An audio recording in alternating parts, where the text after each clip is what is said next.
গ্রামের মানুষ চাঁদা তুলে সাদিও মানেকে শহরে পাঠিয়েছিল। পরে ফুটবলার হয়ে নিজ গ্রামকে ভোলেননি মানে। প্রচুর উন্নয়ন কাজের মাধ্যমে নিজ গ্রামকে তিনি শহর বানিয়ে ছেড়েছেন। সাদিও মানে ভাঙা মোবাইল ব্যবহার করেন, তার কোনো বিলাসবহুল গাড়ি নেই। সাদিও মানের সাধারণ জীবন ও উদারতা সম্পর্কে বিস্তারিত জেনে নিন। সাদিও মানের গ্রামে 2000 মানুষের বাস। নদী তীরবর্তী গ্রামটি সেনেগালের রাজধানী থেকে 7 ঘন্টার দূরত্বে অবস্থিত। মূলত এখানকার মানুষের পেশা মাছ ধরা। পাকা কোনো রাস্তা নেই, মানুষের মাঝে গরু ছাগল ঘুরে বেড়ায় সেখানে। এই গ্রামে দীর্ঘদিন কোনো হাসপাতাল ছিল না, নারীরা নিজ ঘরেই সন্তান প্রসব করতেন। মানের বোনও ঘরে প্রসব করেছিল, তাই তিনি সম্পূর্ণ নিজ খরচে গ্রামে একটি হাসপাতাল চালু করেছেন। এতে প্রায় 4,55,000 পাউন্ড ব্যয় হয়, যা বাংলা টাকায় 6.5 কোটি টাকা। শহরের বড় হাসপাতালের মতো এ হাসপাতালে জরুরি বিভাগ, প্রসূতি বিভাগ সহ সব ধরনের সুবিধা আছে। নিজ গ্রামের পাশাপাশি আশেপাশের আরো 34টি গ্রামের বাসিন্দারা এখান থেকে সেবা নিচ্ছে। সাদিও মানে তার গ্রামের শিক্ষার্থীদের জন্য একটি মাধ্যমিক স্কুল নির্মাণ করেছেন। এতে 2.5 লাখ পাউন্ড বা 2,80,00,000 টাকা খরচ হয়েছে। এমন স্কুল দেশটির সরকারও বানিয়ে দিতে পারত না। স্থানীয় স্কুলের সেরা ছাত্রদের জন্য তিনি বিনামূল্যে ল্যাপটপ এবং নগদ টাকা দিয়েছেন। এছাড়া চরম দারিদ্র্যের মধ্যে থাকা পরিবারের শিশুদের তিনি বিনামূল্যে পোশাক,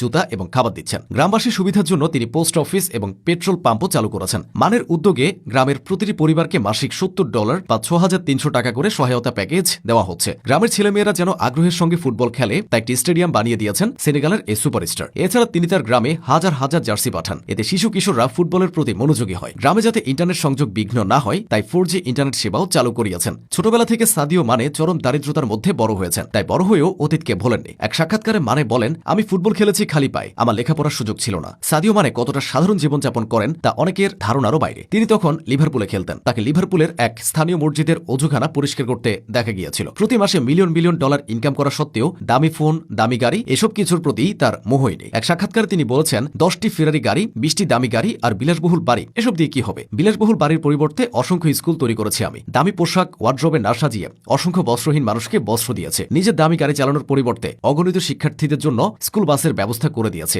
নিজে দামি রেস্টুরেন্টে না খেয়ে হাজার হাজার ক্ষুধার্ত শিশুর খাবারের ব্যবস্থা করেছে। এতে আমার শান্তি। সম্ভ্রান্ত মুসলিম পরিবারে জন্ম হওয়ায় ইসলাম ধর্মের প্রতি সাদিও মানের ভালোবাসাটা শৈশব থেকে। তার বাবা ছিলেন স্থানীয় মসজিদের ইমাম, তাই ছেলেও হয়েছেন ধর্মপ্রাণ। মানে যখন লিভারপুলে খেলতেন তখন তাকে একবার এক মসজিদের বাথরুম পরিষ্কার করতে দেখা যায়। শুধু তাই নয়, রমজান মাসে তিনি রোজা রেখে খেলেন। ব্যক্তি জীবনে সাদিও মানে বিবাহিত, বিয়ে করেছেন স্কুল জীবনের বান্ধবীকে, তার স্ত্রী আয়েশা টাম্পা। সাদিও মানের বয়স যখন মাত্র 7, তখন তার বাবা ইন্তেকাল করেন। মানে তখন ফুটবল খেলছিলেন। একজন এসে বলে, তোমার বাবা নেই। মানে বলেন, তুমি মজা করছো? পরে জানতে পারেন সত্যি তার বাবা নেই। এটাই তার জীবনের সবচেয়ে বড় ধাক্কা ছিল। বাবা চাইতেন মানে তার মতো ইমাম হোক, মানে চাইতো তিনি ফুটবলারই হবেন। তাই গ্রামবাসী চাঁদা তুলে মানেকে শহরে পাঠিয়েছিল। তারপর তো ইতিহাস। একটা মানুষ একটা গ্রামের হাজার হাজার মানুষের জীবন বদলে দিয়েছে। সাদিও মানের তুলনা তিনি নিজেই।